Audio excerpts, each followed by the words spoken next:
Good morning, मी Amruta. Good morning, मी प्रियांका. हे आहे सलाम महाराष्ट्र, आपलं मॉर्निंग बुलेटिन. आज आहे शनिवारची सकाळ आणि प्रियांका, आज आपल्यासोबत गप्पा मारायला दोन स्पेशल गेस्ट आलेत आणि ते थोडेसे वेगळे आहेत, कारण ही दोन मुलं आहेत की ज्यांना सायकल आवडते. आपण स्वागत करूयात. आपल्या स्टुडिओमध्ये आहे रेनी वर्गीस आणि अनुप राजन. तुमच्या दोघांचंही स्वागत. नक्कीच. आणि आज एक स्पेशल डे आहे, कारण का आज तुमचा एक मोठा क्रिटिकल मास इव्हेंट आहे, सायकलिंग इव्हेंट आहे संध्याकाळी शिवाजी पार्क ते जुहू.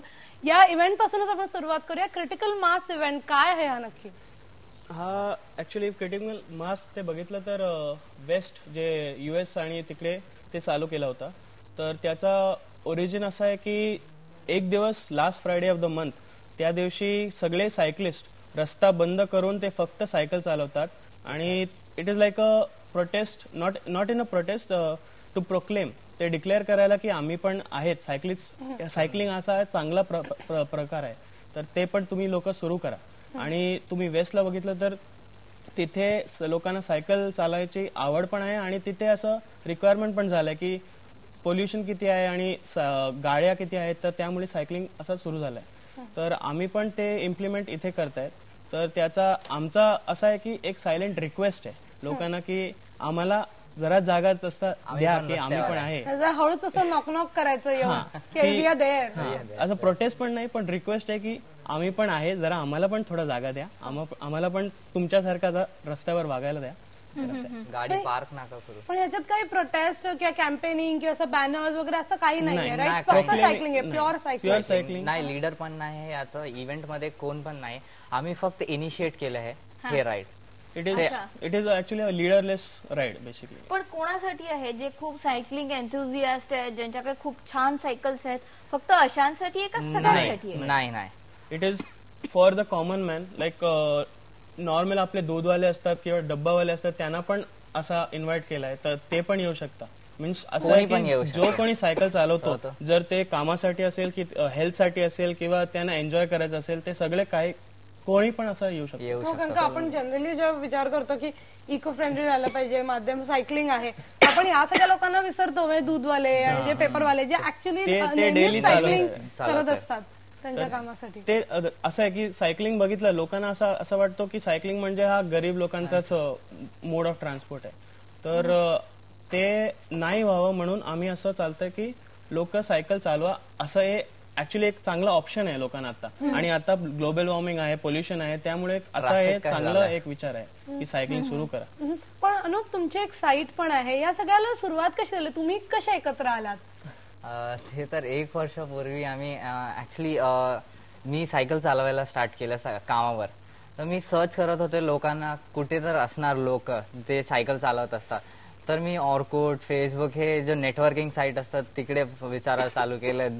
दुकानावर जाऊन विचारलं की कोण आहे का सायकल चालवतो. असं करून मी रेनीला, बटरम, बलराम असं खूप लोक आहे, त्यांना भेटलं मी. आणि नंतर अमित बोमेक म्हणून एक माणूस आहे, त्याला भेटला मी.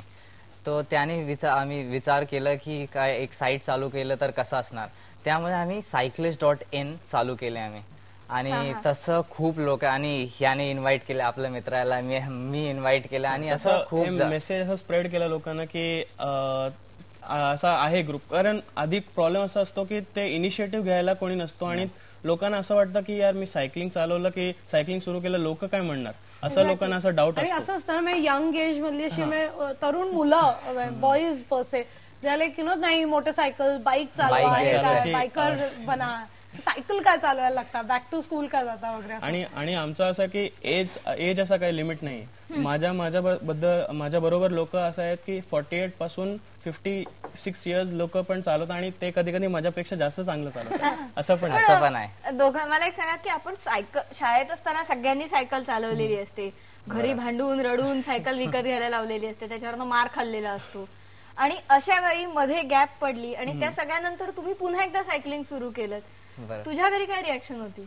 माझ्या घरी आधी बघितलं तर आई होती की ती हट्ट अशी की तू नाही चालव, मीन तू फक्त 1 महिन्यासाठी घेणार आहे, मग तू सोडून देणार आहे, तू असंच पडणार आहे. तर असा विचार होता तिचा.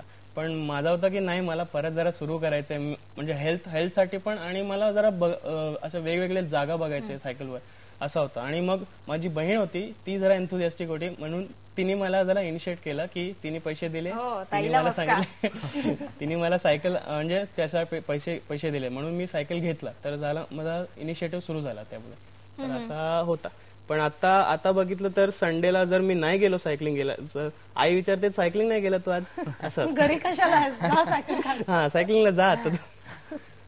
पण मला सांग, तुझी अशीच सुरुवात झाली आणि तुझी तर मला वाटतं तू सायकल घेऊन ऑफिसला जातोस. ऑफिसला जातो मी दररोज. आणि हे स्टार्ट झालं म्हणे मी एक एन्व्हायरमेंट ग्रुप मध्ये आहे, होप म्हणून ठाण्यावर. हा. आणि आम्ही प्रोटेस्ट करतो एन्व्हायरमेंट रिलेटेड. आणि आय मीन असं झालं की मी लोकांना सांगतो की एन्व्हायरमेंट आहे, पोल्युशन आहे, हे बघा. आणि मी काय करतो स्वतःसाठी, मी काय करत नाही. तर मी सांगितलं की वाय नॉट मैं एक सायकल ले लूं. और फिर असं मी सायकल घेतलं आणि कामाला पण जावं लागलं.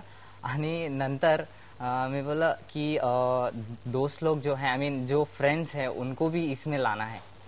तो इस तरह से आई मीन संडे का हर संडे को हम लोग साइकिल चलाते हैं कहीं ना तो कहीं. जैसे for example Aarey colony, Borivali national park, या फिर आम्ही असं करतो की वेगवेगळ्या ठिकाणी ठेवतात, कारण लोकांना जे दूर राहतात किंवा जवळ राहतात त्यांना पण असं नाही वाटत की खूप दूर आहे म्हणून मी नाही जाऊ शकतो.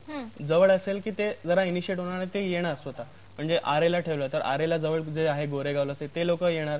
तर तसं त्यांना वाटलं ठीक आहे चला मजा येते म्हणून ते पण आता नॅशनल पार्कला येणार. असं वेगवेगळ्या ठिकाणी ठेवतात आम्ही. असं आहे. नक्कीच आपण याच्याबद्दल बोलणार. सायकलिंग नुसतं एन्व्हायरमेंट साठी नाही आहे, for fun, for health, all aspects are considered. या सगळ्या aspects बद्दल आपण बोलणार आहोत. पण आता घेऊया एक छोटासा ब्रेक. पहा फक्त IBN लोकमत.